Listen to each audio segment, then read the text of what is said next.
Indian news ma wakɔ aba assign de ba wɔn kasa fidie so bio. Na maka trust before anything else na just our share na ebiem nso kwa na wo subscribe to your channel no. What's the political news there? Never governance. We catch you sa pani put for ma yet. Na pani to for ma yet there. Ane na nsɛm foforɔ bi nso asan asi. Benim sɛ wo de nsɛm ade ba nyina na ya na ya wote na ya wohwe na ya wofa nso so.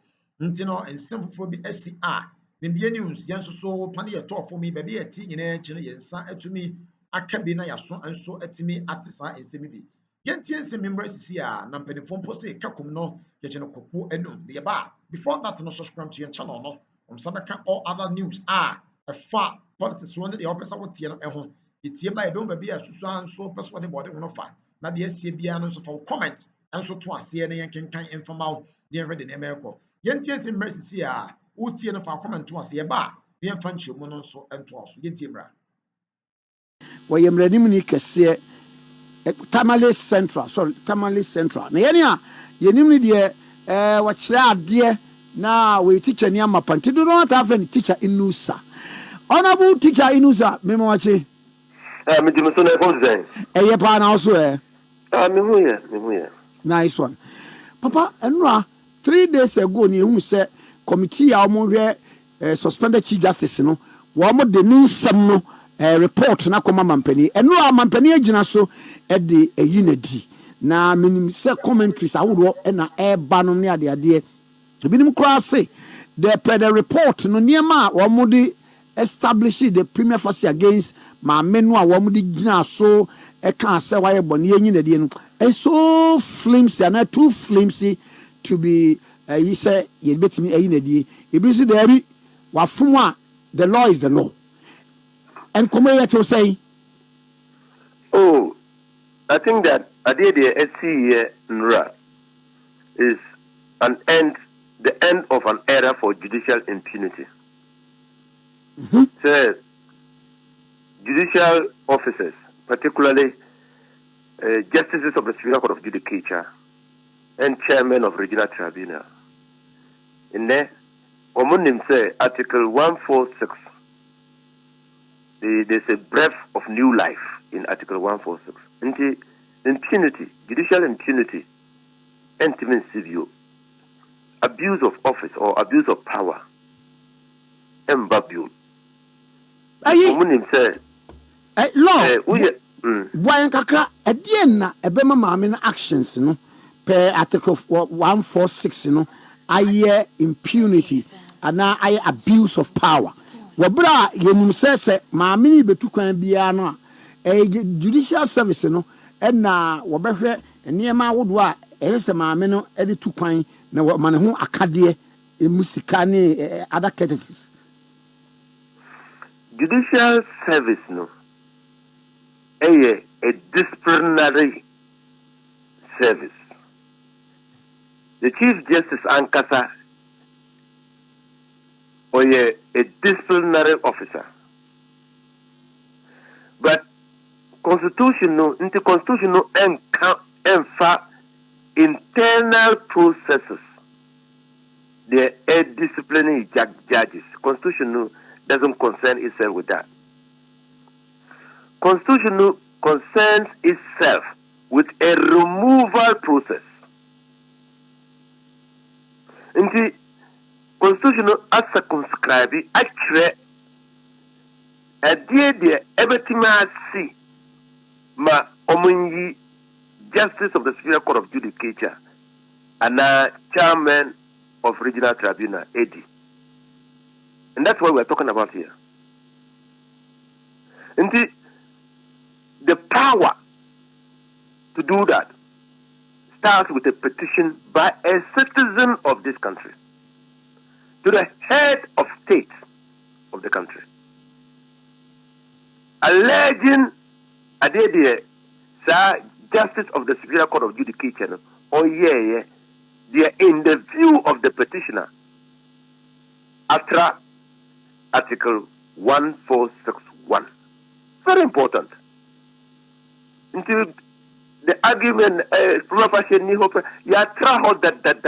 even the Chief Justice, the former Chief Justice, appeared before the committee to defend herself. And if you look at the processes, the fidelity to the law,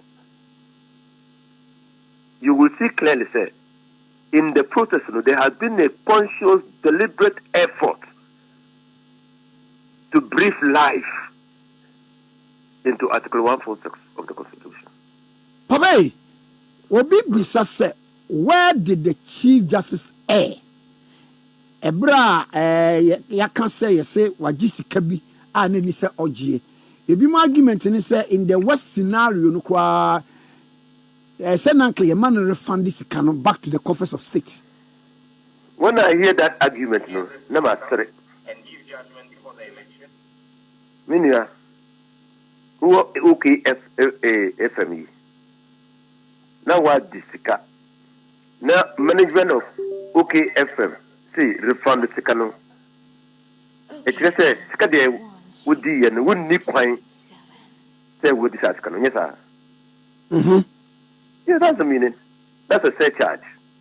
That means sikano would deal with the would this sikano with that recourse to the procedure improperly. Anna Babueno judiciary no I'm for BB and Master Mammy. Okay. You are even arguing double agony. Okay.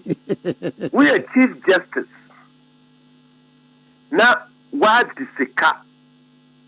Now, judiciary says, can one fuck coins to end this canoe until refund the canoe. That could be a ground for your removal. Say, the wood refund the canoe poor. That would be a ground for your removal. And then, that's one misconduct. That's what it means. But says can say judiciary no also na demand. No. The judiciary na demand. Now we ji. One or beneficial one no beneficial enjoyment of the money. Me. So almost say refund. Omo say judiciary no refund sikano from the Chief Justice. Omo say refund sikano from the coffers of the judiciary. The person who spent the money must refund the money.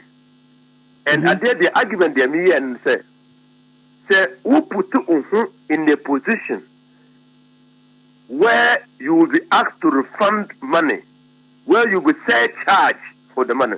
It's miseria. It's miseria. Na law obia bisa question be say. And now say Article 146 no bibi a ebetimi remove the number 3 of the state, the powerful person, most powerful person of the state, you know. Senka yetiwi line that's all ultiminka argument ba kwa nkofo ye ne say Article 146 no and now say express a process say betimi dey remove Chief Justice away the number 3 most powerful person of the state, you know.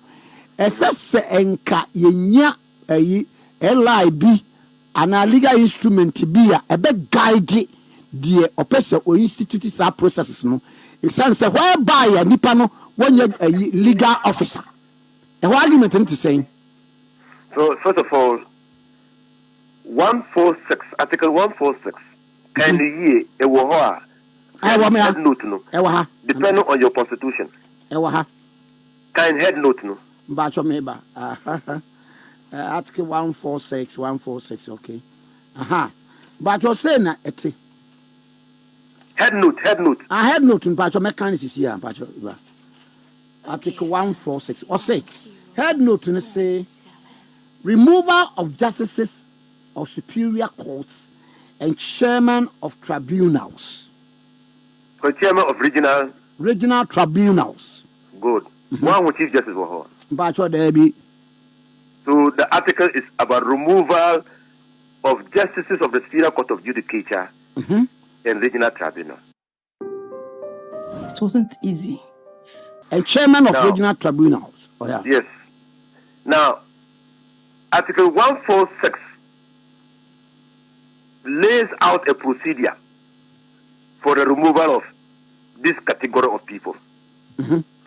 Now, if it is a justice of the Superior Court of Judicature or a chairman of a regional tribunal, a petition by a citizen of Ghana, you declare him. You come a president. You come a president, not president, the Council of State. No. My main council. That president, I am my Chief Justice. I am a Chief Justice. Not Chief Justice, I determine the prima facie. Sure. But, so, say, petition a removal of a Chief Justice. Won't even find a Chief Justice. There be a funnel. So that another principle of law will come into play. She can be a judge in her own cause. Into the 1969 Constitution, to say, if it involves the removal of a Chief Justice, President enter petition no call Council of State, and in consultation with Council of State, determine prima facie. So it's a procedure, it's a procedural limitation on the exercise of power of the President. Okay. That's one thing you must understand. But the second leg, because in 2011, Attorney at the Constitutional Review Committee, Constitutional Review Committee, recommendation 220, almost say the rules of court committee and developing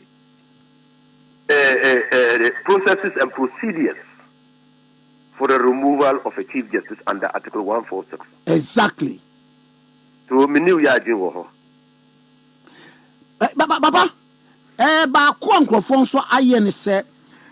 Section 297H, that is subclause 8H of the Constitution, was it was directing or empowering a public officer to do any act or thing, or otherwise applying to him by the designation of his office, include his successors in office and all his deputies and all other assistants.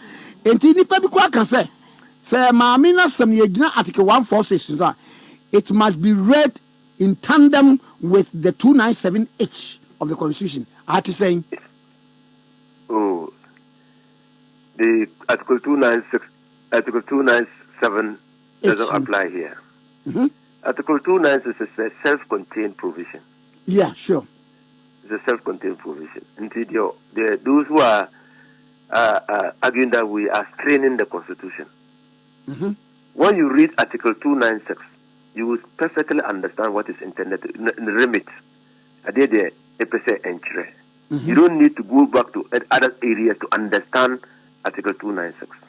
Okay. And in all decisions of the court, in particular Ajechum and Attorney General, it was clear that Article 146 is very, very clear. The only reading into Article 146 was the establishment of prima facie, and it flew from it arises out of the Article 146(1) of the Constitution. Oh, okay. The Chief Justice, or Justice of the Superior Court of Judicature. So until we see Justices of the Superior Court of Judicature, there must be a determination of prima facie. It also applies to the Chief Justice because also a Justice of the Superior Court of Judicature. Sure. Papa, so I don't know why people are reading that. Yeah, it's very interesting. Will be a raising point to be said. Now, she's no more Chief Justice of the Republic, but still Justice of the Supreme Court. Sanity. No, yes, sir. The Omar Chief Justice because we are Justice of the Superior Court of Judicature. Omar Chief Justice is because he's Justice of the Superior Court of Judicature. Wouldn't mean and a Supreme Court judge. Wouldn't mean and as Justice of the Superior Court of as a Chief Justice without necessarily removing him as Justice of the Superior Court of Judicature. You can't. Oh, okay. Because who can head note? Head note to say removal of Justices of the Superior Court of Judicature. And cast a removal of Chief Justice. Yeah. So you have to read it as a whole, holistically. Holistically. Papanti said Constitutional Review Committee report to Professor Mills pencil or by out no recommend say yenya procedural eyibi attach 146 no ebra so say parliament timi pagya no say yebetumi aye saade to forestall any recurrence. Parliament impo. Oh, okay. Instrument is in Parliament. Oh, okay. Oh, okay. Oh, okay. And yet, what do you ever does the pa? Now, Sabre, mammy, you remove ni emoluments, no, near the idea, no, abono. No, entitled. Wow. No. Now, only avenue be to appeal against the decision of the president, Anna. And then, Sebia. They say, we need any avenue to appeal against the decision. It's finished. It is finished. The Constitution did not intend that the process under Article 146 will be subject to appeal. Okay. Constitution and Kasa. Mate. Alaji, yebeda sepa.